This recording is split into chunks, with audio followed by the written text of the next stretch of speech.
think we all here for protecting our energy, but we definitely need to protect that inner V. Do you feel me?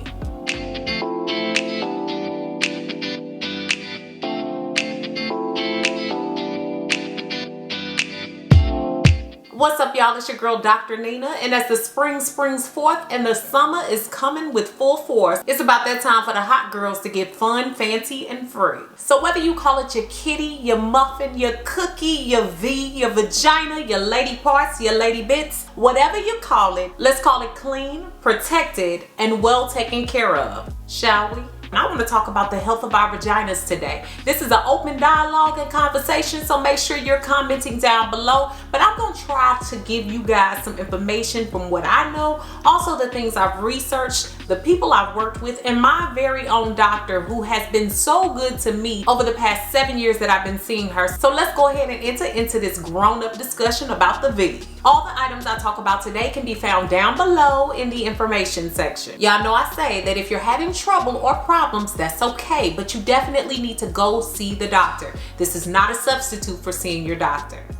Make sure you thumbs up this video if you like it, comment, share, and subscribe to this channel and also my vlog channel. Make sure that you come back on all Thursdays and some Sundays for video uploads, and also be sure to turn on that notification bell so you know when I upload. Today's video is brought to you guys by Lola, and I'm so impressed by Lola because they're a company who really cares about vaginal health. Y'all, Lola is a game changer, and the reason why I really loved working with them is because they know that the FDA doesn't require that you disclose everything that comes in these feminine care products, but they make sure that there's no BS, no hard time finding what you need, and they make it simple to know exactly what's in their tampons, their pads, their liners, and even their wipes. They also make service easy, so everything comes to your door. Your subscription that you make is fully customizable. There's something for everyone. You find it in terms of your absorbency levels, the number of boxes that you want, your exact product type, and how much you would like to get and how often you would like to get them.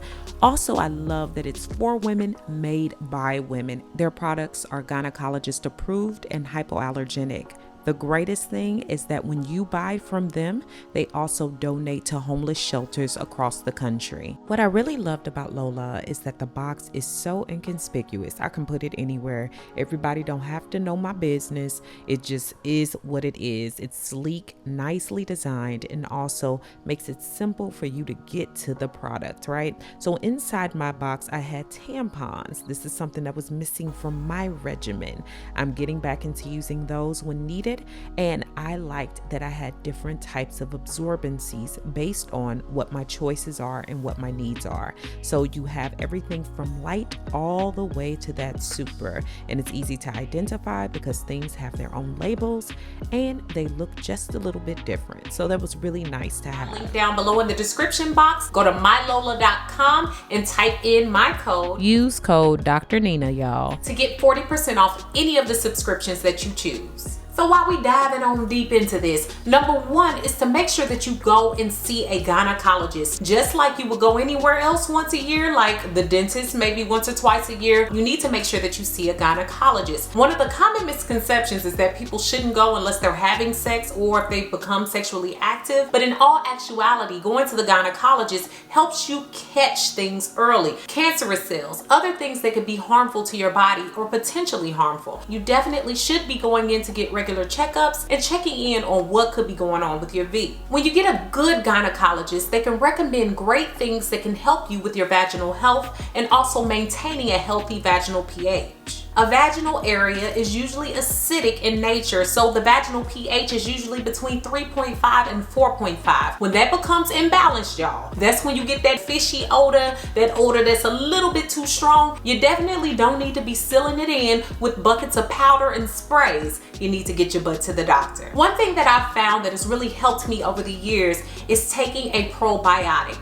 As opposed to doing a lot of topical things, I think that there's some really great things out there like Refresh. That's a really great cream or gel. However, I really like doing it the natural way. If I get in some probiotics, I feel much better, my body feels better, and I maintain the health of my vaginal pH. Probiotics are just some great things that really enforce and infuse a really healthy balance within the body overall. I'm going to link some down below that are highly recommended and well known, but there are also some little known ways to get those probiotics in other natural ways. Fresh fruits and yogurts are really big and great in building the process of getting more probiotics. But also there's a way to avoid some of the imbalance with those probiotics by limiting your amount of teas, coffees, and also some of those highly caloric carbonated drinks. Y'all also know that I love Yay Organics, and I love their probiotic plant protein because it also provides 50% of your daily iron needed. And as a lady, we know that around those times of the month, that iron level is important.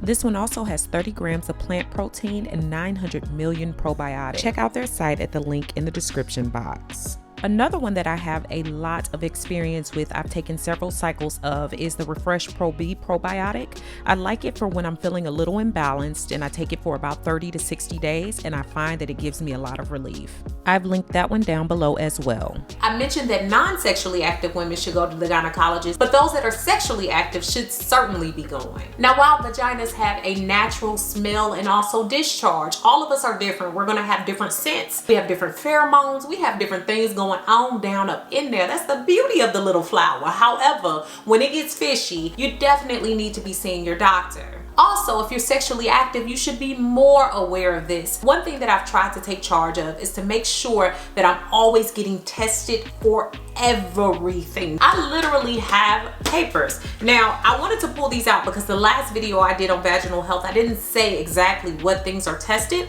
My doctor does something she calls a passport test. I'm gonna have her talk about that at a later date. But a passport test is awesome because it gives you a workup of everything. Not only do I have the reading for things like trick or herpes 1 and 2, also chlamydia, gonorrhea, yeast infections. Those are covered in your pap smear. Now in my bloods and labs, I get ran for something like 20 something diseases. And I do that because I think you should always know, even in years that I have not been sexually active, I still do it because it's nothing like peace of mind, and it's nothing like knowing. The faster you know, the better you can act on what's going on with your body. Some of the things in there are hepatitis A, B, and C, also herpes 1 and 2. There's HIV as well. Not only that, but they test my glucose, my creatine, sodium, potassium, chloride, carbon dioxide, calcium, cholesterol, triglycerides, my protein. Goes on and on, but I always roll with the peace of mind of knowing what's going on with me, and I keep these papers on me at all times. So if I have an emergency, I need to go to the doctor, or something's going on, or hey, let's be grown up. If you're having sex, you should be providing papers, and others should be providing updated papers. So tell them people to give it up before it goes down. You catch my drift? Down below, I provided some general information on some general vaginal issues that might go on, like bacterial vaginosis, which is high amongst women, yeast infections, as well as STIs and STDs. Those are all commonly related to having a stronger or less positive vaginal odor. After every trip to the bathroom, you definitely need to be spending time wiping yourself. There is no excuse for moving too fast or being too busy to wipe yourself. That sounds like a 2-year-old. And some of them are wiping themselves longer than some of us. Let me find out. This helps to get rid of urine, sweat, and other bacteria, and also our naturally occurring discharge, because we do have one. I found this really cool graphic on Unity Point Health, and there are 5 different types of discharges that are really common, and you have to figure out where your normal area falls. Some of us are different from others. How often that happens, how much that happens, is going to depend upon your own body, and also checking in with your doctor when you know something ain't right. When you don't wipe regularly, you're also causing yourself the chance of having UTIs and other infections that could cause you damage, even if it's becoming too much, because sometimes we get irritated by using too much toilet paper. You might want to keep wipes around. It helps to keep you clean and fresh, and it also makes sure that you don't have as much irritation from the rubbing of dry paper. Always wipe from front to back, never the other way. You're never that busy to be wiping incorrectly. Make sure first off that your little hands is covered, and then we go. We ain't going like this. Let me find out you doing this. Now think about it. When you wipe from back to front, you're carrying bacteria from the back into your precious lamb. Anything you've had, any bacteria, all of that old stuff coming out your colon, you're wiping it right to the front. And I'm pretty sure that if it were you that somebody was wiping it on, then you would be upset. So imagine how your vagina must feel. So it could increase your chances of urinary tract infections, bacterial vaginosis, yeast infections, and other issues just because of the foreign nature of the stuff that you could be putting back into it. Now, I'm not encouraging sexual relations, okay? Let me be clear about this. But let's be honest, people are out here having it. So all of you all looking your noses down, I'm pretty sure somebody next to you is having it. And people that don't act as if they're having it are having it. So be very careful and know that you're having safe sex. With that said, even being a woman with a vagina, you should be responsible for making sure that you have your own protection. You might want to come with your own condoms and contraceptives because you don't know what other people have with them. It's not enough to just have protection. You want to make sure you have good protection. So check the expiration date, kiddies, and make sure it's all up to snuff. You want to value yourself and definitely value your V. You don't want to let anything happen to it that you can prevent. Know that sex can also throw off your vaginal pH, so it can mess with that acidity. You might also find that you're allergic to lubricants and even condoms, and in that case, you need to be going to the doctor to find out what other alternatives are out there for you. You might also want to use a lubricant in order to avoid any fissures or opening of the skin, which can cause bacteria to get in and other infections. And again, keep your own condoms because you are responsible for your V. The next thing is to learn to navigate that period. Now, I just did a video on my updated feminine hygiene routine, so make sure you check that out. Make sure that you change your menstrual products often. Some of us have a bad habit of being so busy that we walk around all day with the same pad on and the same tampons. Not okay, y'all. Anytime something sits in moisture, it's gonna cause it to have issues. Now, would you allow yourself to sit on a wet mop all day? You'd imagine that causes a lot of irritation, bacteria, and maybe even infections. And that's what happens in your love below. Let's also think of it this way. Your body is releasing something. If your body is sitting in that and allowing that just to soak into it, it could be some toxicity and some other issues going on that could be bothersome for your outer body and your inner body. Also, if you wear the products too long, you can cause something called toxic shock syndrome, which I'm telling you ain't something you want to fool with. What you might cause by sitting in dirty sanitary napkins or even tampons is little tears and fissures in your skin that can open you up to more infections. So if you are sexually active, what you could be causing is for yourself to be more susceptible to getting infections from people that you don't know have infections, or just bacteria in general that can make you ill. Make sure that your tampons are of the right absorbency. You shouldn't be wearing supers when you're only running light, and you shouldn't be wearing lights when you're running super and overflowing and overspilling. Unfortunately, wearing super when you're only light can also cause toxic shock syndrome. You might want to switch to something lighter pads or something of that sort. I've even tried and played around with cloth pads. I'm a heavy flower, so it doesn't work well for me all the time, but when I'm more light, it does work well, and it also saves a little bit of coin. When you're on your period, you definitely need to be washing regularly. When I'm on my period, I make sure that I get in at least one shower or one bath a day. I make sure that I wash my hands before and after going to the bathroom, especially when I'm on my period. You might say, why before? Because if you're gonna go and start touching your V, you wanna make sure that you're not destroying it with bacteria that come from your hands. You certainly don't wanna touch what you touched on a doorknob and put it right down in your V, right? You wanna make sure you're touching it with the utmost respect, treating it well, and limiting the amount of bacteria that it's exposed to. Just adding a drop of peppermint oil or even a drop of lemon oil is excellent for those times of the month. Peppermint oil is excellent because it really helps with pain. Don't really like the scent, but it's awesome in your bath. And then a little bit of lemon oil is great because it acts as a diuretic and it helps with bloat. The next thing is to wash the right way. You always want to make sure that most of your heavier washing happens on the outside of the vagina. The inside, you don't want to disrupt the acidity and you don't want to disrupt the flora that keeps it even and functioning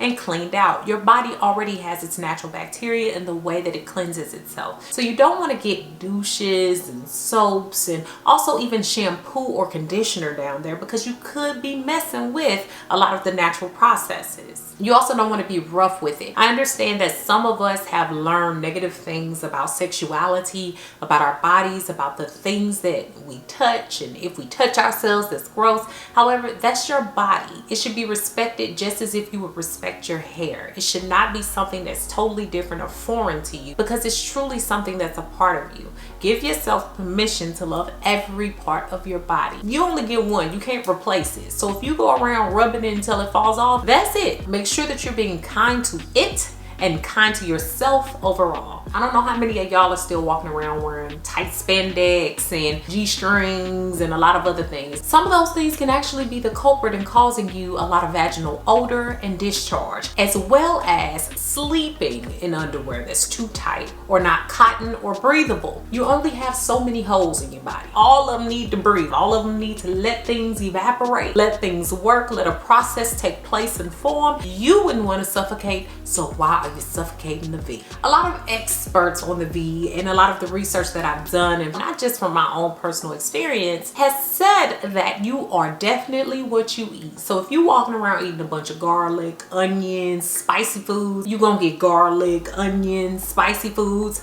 That's what you're gonna have going on in V, so watch out. So there's a lot of research that states that if you consume things like pineapple, grapefruit, oranges, juice and vegetables, even things like parsley, and even other fresh smelling fruits, it could help you to have a better and more welcoming scent. However, you might want to spare yourself the red meat, the broccoli, even cauliflower, cabbage, and asparagus, which I absolutely love the vegetables on that list, but they don't always add to the best in scents. So another thing that I've been consuming that I find helps a little bit with neutralizing odor outside of water in order for your body to flush toxins and things that cause you to smell bad overall. Green tea, it helps with bringing a neutral scent. Something about those antioxidants really help to balance and formulate your body and give you a better smell. So think about that in terms of your overall odor. Pubic hair also can carry smells. If you allow the pubic hair to grow into a mountain, you're probably going to get a mountain of scent, because whatever comes out is going to get caught in there. So any bacteria, anything your body is naturally trying to flush, all of that is going to get caught up in there. So at least keep it tame if you want to keep down that smell. I am big on making sure that I have the best in razors. Your razor should always be extra sharp. You should be changing the blades on it every week or two. Don't let them get rusty and dusty. You shouldn't want nothing rusty and dusty touching you anyway. And you definitely don't want it touching your V. You want to make sure that you're keeping it away from hot air or humidity. You want it to be cool and dry. When it comes to the type of razor that you use and how you make sure that you maintain your hair, I like to make sure that I cut it down first with scissors or take the end of my Hydra Silk shaver, which works really well for chopping down trees and forests and also hedges and bushes. I'm joking, but you can at least tame that hair, because remember that pubic hair is going to carry a scent, and if you let it grow long, you run that risk. I know that shaving there seems different. A lot of the rules that apply for parts of your body apply for that area as well. It's just more sensitive, so you have to be careful about the way that you handle it. So after investing in a good razor, you want to make sure that you're taking your time to prep the area properly. Apply the shaving cream. Shave very smart and go with the grain of your hair. But this can be tricky down there because it can grow in different directions. So just take your time. Rinse immediately right after shaving. Follow up with a moisturizer that's going to be beneficial for that bikini area and also that lower area. And clean and hang up and dry your razor. You might actually want to pat it dry with a piece of paper towel or even a towel. So I hope today has been beneficial to you guys and that you've learned a lot about the V. I know that this can be a touchy subject. It's not always fun, and everybody ain't talking about it and ain't talking about it right. However, I know that over here we always going to keep it real. So make sure that you comment, share this video with someone who can use it, and subscribe. Thank you so much for watching, guys. Beautiful Brown Baby Doll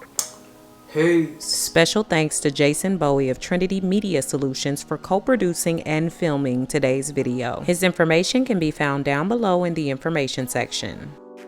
Thanks so much for all the love and support over on my new website. If you haven't already, go ahead and check it out and join me for new ways to interact with me, giveaways and prizes, weekly emails, as well as my free 8-day supernatural video course, which is free when you sign up.